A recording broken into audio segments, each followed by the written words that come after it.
Hello friends, নমস্কার। দেখুন, এটা হলো ঝিঙের পোস্ত।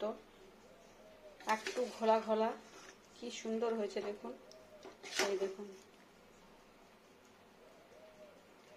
একটু ঘোলা ঘোলা পোস্তটা। আর এটা খেতে আর দেখতে দুটোই কিন্তু খুব সুস্বাদু। এই দেখুন, যেটা গরম ভাতের উপর, আর এটা সম্পূর্ণ নিরামিষ রান্না। আর খুব সুন্দর, টেস্টি টেস্টি ঝিঙের পোস্ত। এখন মার্কেটে বড় বড় ঝিঙেটা যেটা নেমেছে, আর খুব সুন্দর ঘোলা ঘোলা ভাবটা এত সুন্দর হয়েছে না, দেখলেই রুচি লাগবে খেতে পোস্তটাকে। খুব সুন্দর স্মেল বার হচ্ছে। এভাবে বানিয়ে খান গরম গরম ঝিঙের পোস্ত, অবশ্যই ভালো লাগবে। একদম নিরামিষ, কিন্তু তবুও কিছু নিয়ম ফলো করতে হয়। আলু পোস্ত সবাই বানাতে পারে, কিন্তু তবুও টেস্টির ব্যাপার একটা অন্যরকম এসেই যায়। এটা কড়াইয়ের মধ্যে ছিল, বাকিটা আমি এখানে দিয়ে দিলাম। হ্যালো ফ্রেন্ডস, দেখুন আজকে বানাবো ঝিঙের পোস্ত। এগুলো হচ্ছে ঝিঙে, আমি কেটে নিয়েছি, পুরো খসা টুকি না, এরকম সবুজ সবুজ করে কেটে ধুয়ে নিয়েছি। এটা বড় লম্বা ঝিঙেগুলো, লট ঝিঙে যেগুলোকে বলে, অনেক বড় হয় সেগুলো। এই সময় মার্কেটে খুব নামে। আমি খসাটা পুরো তুমি না, একদম কোনো সময়তেই না, এরকম করি। আর এখানে আলু দিয়েছি, লবণ দিলাম। আলুটা আগে দিয়েছিলাম, এখন লবণ দিলাম ভাজা ভাজা হওয়ার পর। দুটো বয়েল আলু ছিল, সকালে মুড়ি খেয়েছি আলু সেদ্ধ দিয়ে।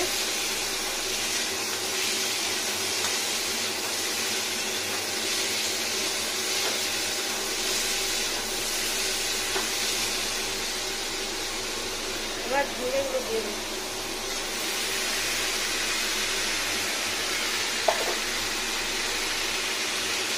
কাঁচা লঙ্কা দিয়েছি আগে। ঝিঙেটা বেশি ভাজবো না, অল্প জাস্ট লবণটা ভিজে গেলে।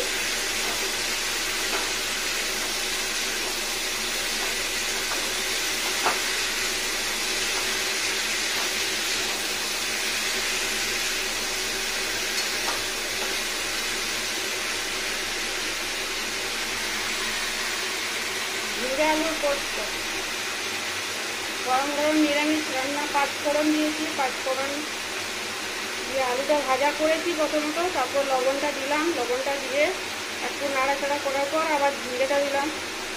ঝিঙেটা দিয়ে একটু নাড়াচাড়া করবো। অনেক লম্বা লম্বা ঝিঙে পাওয়া যাচ্ছে এখন, কচি ঝিঙে, হাতের মতো, পুরো এক হাত।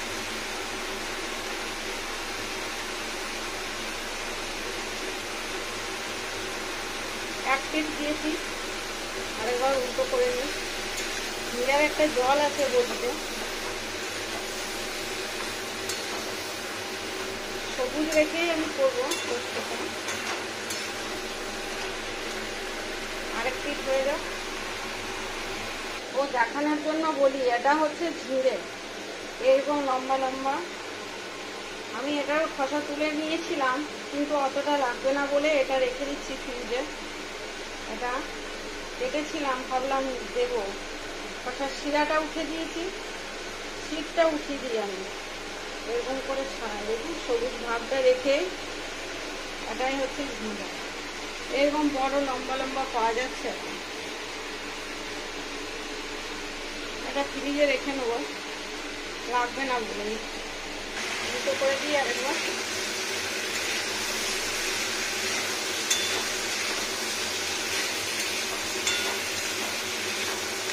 গোটা কাঁচা লঙ্কা দিয়েছি, ছিঁড়ে দিনে ঝাল হয়ে যাবে বলে। এবার দিয়েছি ফিল্টার করা জল। ঝিঙেরই পোস্ত হবে, ঢাকা দেবো না, তেলটা লেগে যাবে। আর না লাগলেও ঝিঙেটা সাদা হয়ে যাবে, ঢাকা না দিয়েই বানাবো। ওই জন্য আলুটাকে একটু ভেজে নিয়েছি, অর্ধেকের উপর সেদ্ধ হয়ে গেছে আলুটা। এবার একটু টেম্পারেচারটা ডাউন করবো একটু সামান্য।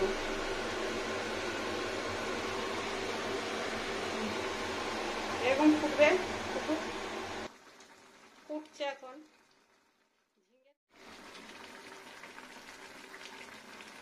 এবার এরকম ফুটলেও হবে। এখন টেম্পারেচারটা স্লো, একটু এরকম ফুটে যাবে, তাহলে ঠিক হয়ে যাবে। আর হাঁটতে দেবো না এখন, এক পিঠেই হবে। দেখুন ফ্রেন্ডস, পুরো ফুটে গেছে তেলটা। এবার একবার নাড়া দিই, উল্টো করি, দু একটা আলু একটু স্ম্যাশ করে দিই, একটু ঘোলা ঘোলা, টেম্পারেচার আরও ডাউনে করে দেবো। এটা আবার একটা প্রবলেম আছে, বেশি ডাউনে করলে নিভে যায়।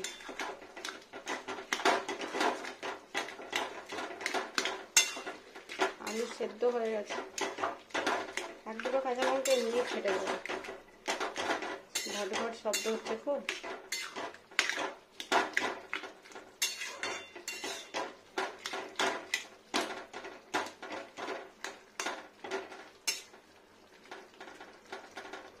ভেজে দিলাম, এবার টেম্পারেচার একবার হাই করে দিই, তাহলে কি হবে, ছ্যাঁকছ্যাঁকে গরম হবে সবজিটা। একবার হাই করে দিই, মানে সব থেকে হাই বড় চুলাটাই বানাই আমি খাবার। ঝাপসা হয়ে গেল ক্যামেরাটা, কোনো ব্যাপারটা চলে আসছে ক্যামেরায়। দেখুন কি সুন্দর ফুটছে না ঝিঙ্গের পোস্ত, গরম গরম।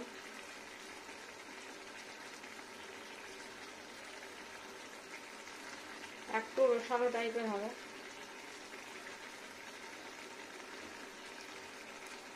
এবার এখানে মিক্সিতে বাটা আছে পোস্ত, উল্টো ঢাকা, এবার ঢেলে নেব।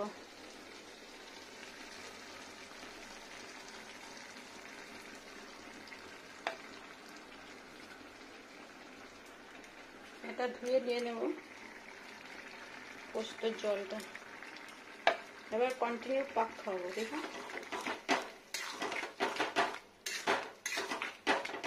ছ্যাঁকছ্যাঁকে গরম হবে। এটা হচ্ছে ঝিঙ্গের পোস্ত, হাইতেই আছে টেম্পারেচার। আজকে বেশি খটর খটর শব্দ করছে কেন?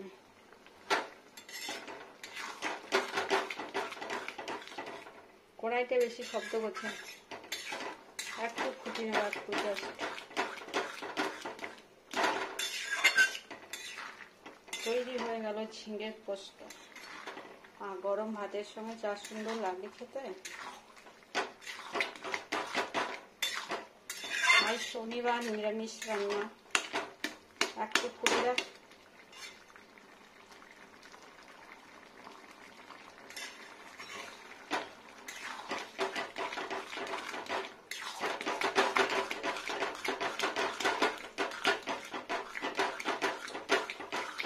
ঘোরানোটা খুব দরকার,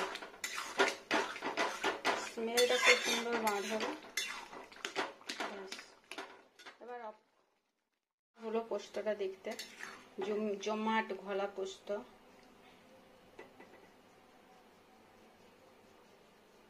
সুন্দর রান্নাটা হয়েছে, খুব সুন্দর,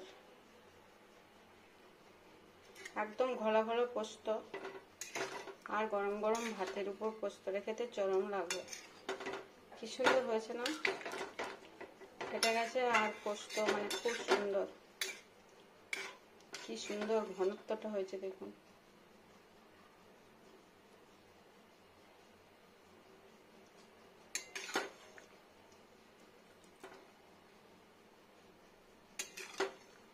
কি সুন্দর ঘনত্বটা হয়েছে পোস্তটার, এই দেখুন,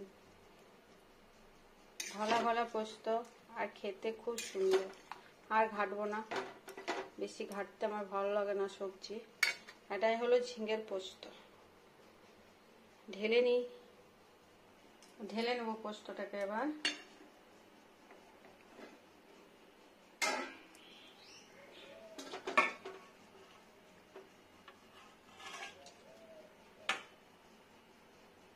দেখুন কত সুন্দর হয়ে গেল ঝিঙ্গের পোস্ত। গরম ভাতের উপর এটা খেতে খুবই সুস্বাদু। কড়াইটাকে রেখে দিই সাইডে, আর একটু চেঁচে নিতে হবে, সাইডে লেগে আছে। এই দেখুন গরম গরম ঝিঙ্গে পোস্ত, ভালো ভালো।